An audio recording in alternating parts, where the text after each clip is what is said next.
আসসালামু আলাইকুম। কেমন আছেন সবাই? আশা করছি সবাই ভালো আছেন। আলহামদুলিল্লাহ আমিও ভালো আছি।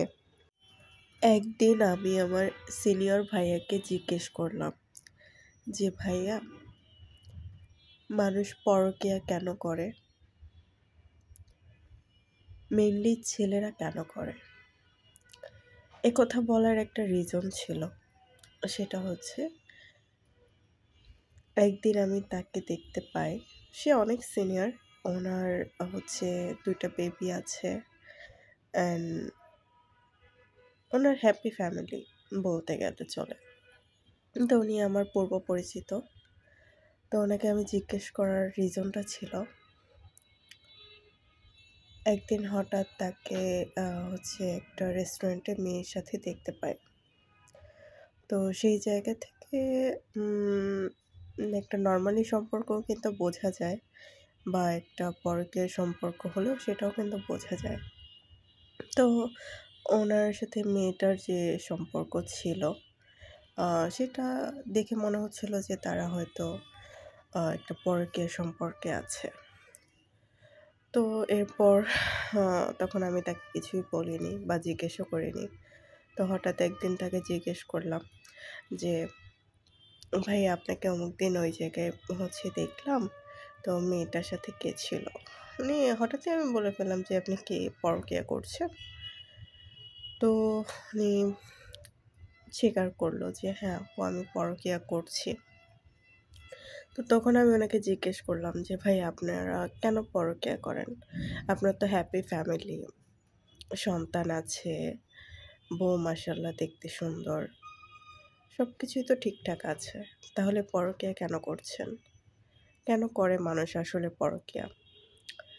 তো উনি আমাকে বলল যেটা যে আমি শুনে অবাক হয়ে গেলাম। "আপু সারাক্ষণ সংসারে ক্যাচ-ক্যাচ, ঝামেলা এগুলো ভালো লাগে না। তাই বাহিরে একটু মাইন্ড রিফ্রেশ করি।" এটা ছিল তার কথা। তো আমি তাকে জিজ্ঞেস করলাম যে, "ভাইয়া আপনি যে পরকীয়া করছেন, আপনি কি তাকে কখনো বিয়ে করবেন?" তো ভাইয়ের কথা ছিল এরকম যে, "কি বলেন আপু?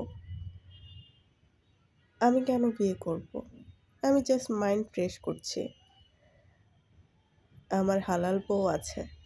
তাহলে আমি হারাম কেন বিয়ে করব? এটা আমার টাইম পাস।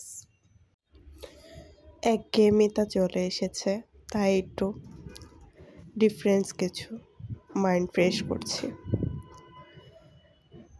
এ যদি হয় ছেলেদের মাইন্ডসেট যে তারা ঘরে বউ রেখে, সন্তান রেখে বাইরে পরকীয়া করতে পারে।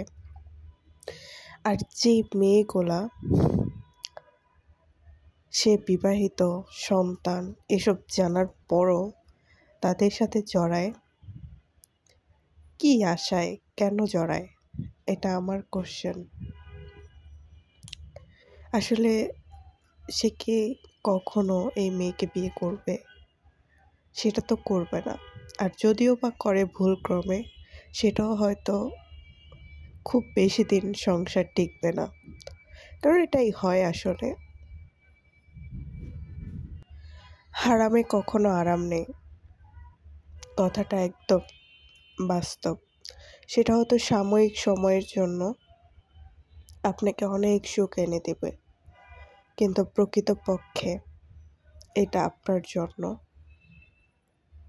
খুবই দুঃখজনক হলেও সত্যি যে এটা আপনাকে কখনোই পরিপূর্ণ সুখী করতে পারবে না।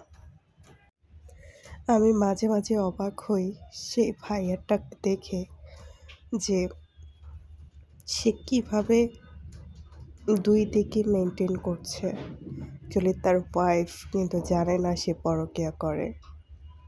অথচ তার যে পরকীয়া প্রেমিকা সে কিন্তু ঠিকই জানে যে সে ম্যারিড, তার সন্তান আছে। আসলে আমি জানি না এই মেয়েগুলো আসলে তাদের ব্যক্তিত্ব নেই নাকি তারা কেন এরকম সম্পর্কে জড়ায়। আল্লাহ তাদের হেদায়েত দান করুক। আর এই সমস্ত পুরুষকেও আল্লাহ হেদায়েত দান করুক, যারা তার নিজের স্ত্রীকে ঠকাচ্ছে, তাদের সন্তানকে ঠকাচ্ছে। তারা এটা চিন্তা করে না যে ভবিষ্যতে আমার সন্তানদের উপর এটার এফেক্ট পড়তে পারে। বাবা মায়ের আদর্শে বড় হয়ে ওঠে সন্তান। তাই আমাদের প্রত্যেকটা বাবা মায়ের উচিত সচেতন থাকা এবং নিজেদের চরিত্রকে পরিবর্তন করা।